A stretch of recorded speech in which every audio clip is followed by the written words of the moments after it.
ఒక సినిమా నటుడిగా రాజకీయాల్లోకొస్తే నిలబడలేవన్నారు.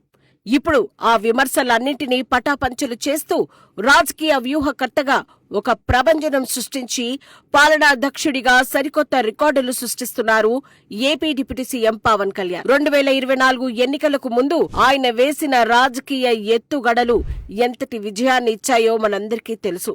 అయితే అధికారం చేపట్టిన తర్వాత ఆయన పాలనలో ఎలాంటి ముద్ర వేస్తున్నారు? కీలకమైన పంచాయతీరాజ్ శాఖను ఎంచుకోవడం వెనుక ఉన్న ఆంతర్యమేంటి? గ్రామీణాభివృద్ధిలో ఏపీని దేశంలోనే అగ్రగామిగా నిలబెట్టిన ఆయన వ్యూహమేంటి? Pawan Kalyan political and administrative journey ఎలా సాగుతోంది? పవన్ కళ్యాణ్ సక్సెస్ ఫార్ములా ఏంటి? ఇప్పుడు ఇదే నేషనల్ వైడ్ గా హాట్ టాపిక్ గా మారింది.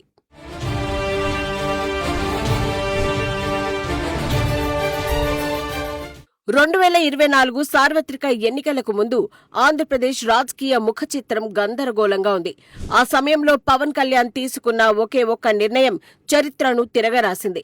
ప్రభుత్వ వ్యతిరేక ఓటు చీలకూడదన్న ఆయన సంకల్పం తెలుగుదేశం, బీజేపీ, జనసేన పార్టీలను ఒకే వేదికపైకి తీసుకొచ్చింది.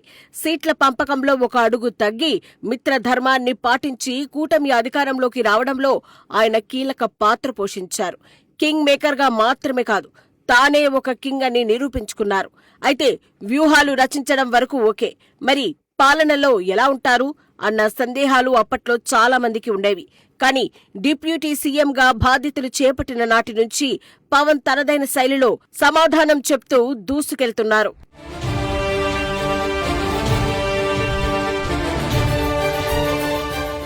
సాధారణంగా డిప్యూటీ సీఎం హోదాలో ఉన్నవారు హోంశాఖనో ఆర్థిక శాఖనో కోరుకుంటారు. కానీ పవన్ కళ్యాణ్ మాత్రం గ్రామీణ భారతాన్ని పటిష్టపరచాలనే ఉద్దేశంతో పంచాయతీరాజ్, గ్రామీణాభివృద్ధి, అటవీ శాఖలను కోరుకుని మరీ తీసుకున్నారు. మహాత్మా గాంధీ కలలుగన్న గ్రామ స్వరాజ్యం రావాలంటే పల్లెలు బాగుపడాలని ఆయన బలంగా విశ్వసించారు. అందుకే నిధుల కొరతతో కొట్టుమిట్టాడుతున్న పంచాయతీలకు జీవం పోసే పనిలో పడ్డారు. కేంద్ర ప్రభుత్వంతో నిరంతరం సంప్రదింపులు జరుపుతూ మహాత్మా గాంధీ జాతీయ ఉపాధి హామీ పథకం నిధులను రాష్ట్రానికి రప్పించడంలో పవన్ సఫలమయ్యారు.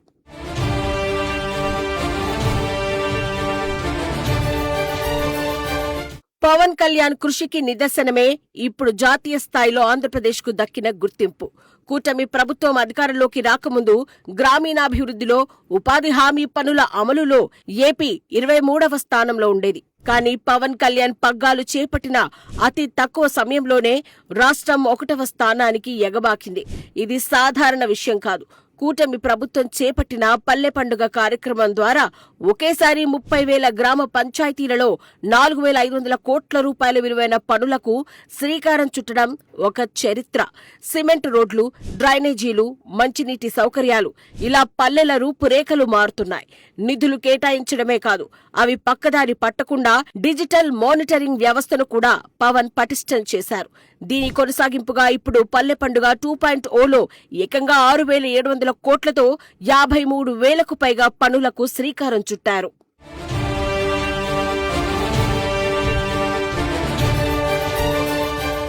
దశాబ్దాలుగా పెండింగ్లో ఉన్న పంచాయతీరాజ్ ఉద్యోగాల ప్రమోషన్ల ఫైళ్లను కదిలించారు.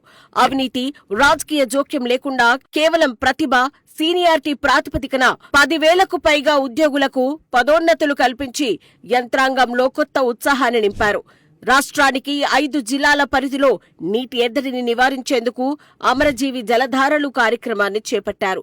దీని ద్వారా భూగర్భ జలాలను పెంచడం, సాగునీటి లభ్యతను మెరుగుపరచడం ప్రధాన లక్ష్యం. ఇది రైతులకు శాశ్వత పరిష్కారాన్ని చూపుతుందని పవన్ విశ్వసిస్తున్నారు. అందుకే గ్రామీణ తాగునీటి ఎద్దడిని నివారించేందుకు 7,910 కోట్లతో ఈ ప్రాజెక్టులను వేగవంతం చేశారు. 2027 నాటికి ప్రతి ఇంటికి కుళాయి నీరు అందించడమే లక్ష్యంగా పనులు సాగుతున్నాయి.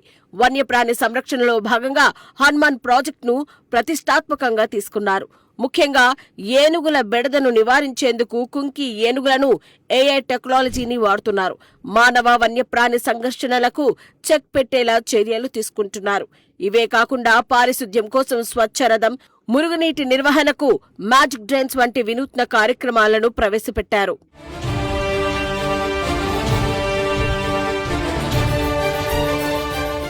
ఆంధ్రప్రదేశ్లోని గిరిజన ప్రాంతాల్లో సికిల్ సెల్ ఎనీమియా అనే వ్యాధి ఒక శాపంలా మారింది. దీనివల్ల ఎంతో మంది గర్భిణీలు తమ బిడ్డలను కోల్పోతున్నారు. ఇటీవల అడవి తల్లిబాట కార్యక్రమంలో భాగంగా గిరిజన ప్రాంతాల్లో పర్యటించిన డిప్యూటీ సీఎం పవన్ కళ్యాణ్ కు కురిడి గ్రామంలో ఒక మహిళ తన గోడు వెళ్లబోసుకుంది. రక్తహీనత, జన్యుపరమైన సమస్యలతో తాము పడుతున్న బాధలను వివరిస్తూ కన్నీరు పెట్టుకుంది. ఆమె కన్నీరు చూసి చెలించిపోయిన పవన్ కళ్యాణ్ తక్షణమే అధికారులను ఆదేశించి అరకులో ఒక బ్లడ్ బ్యాంక్ ఏర్పాటుకు నిధులు మంజూరు చేయించారు. నూతన సంవత్సర కానుకగా గిరిజనులకు ఈ వరాన్ని అందించారు. ఈ బ్లడ్ బ్యాంక్ ద్వారా సుమారు 1500 మంది సికిల్ సెల్ బాధితులకు మెరుగైన వైద్యం అందనుంది.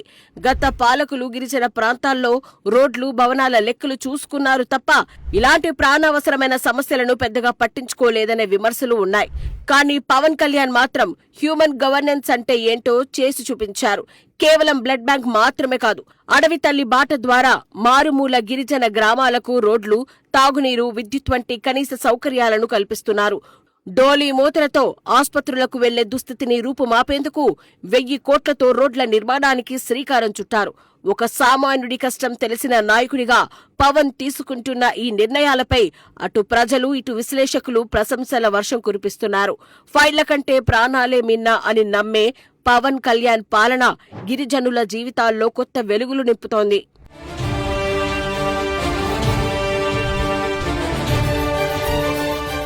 ఇక ఇటు సనాతన ధర్మం పరిరక్షకుడిగా కూడా పవన్ కళ్యాణ్ తన మార్క్ చూపిస్తున్నారు.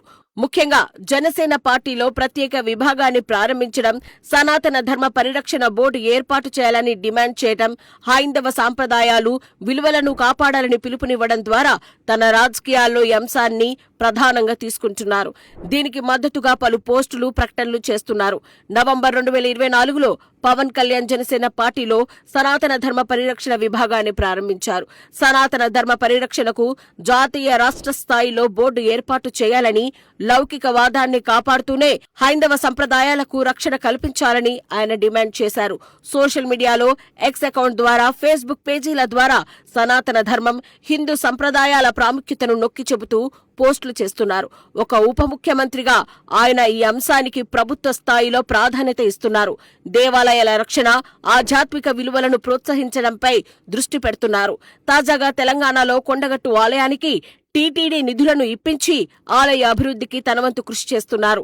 పవన్ చేస్తున్న సేవలు, సనాతన ధర్మం పట్ల ఆయనకున్న నిబద్ధతను గుర్తించిన కర్ణాటకలోని ఉడిపి శ్రీకృష్ణ క్షేత్రం ఇటీవల పవన్ కళ్యాణ్ ను అత్యంత అరుదైన గౌరవంతో సత్కరించింది. పర్యాయ పుట్టిగే శ్రీకృష్ణ మఠం మఠాధిపతి శ్రీ సుగుణేంద్ర తీర్థ స్వామీజీ పవన్ కు అభినవ కృష్ణ దేవరాయ అనే బిరుదును ప్రదానం చేశారు.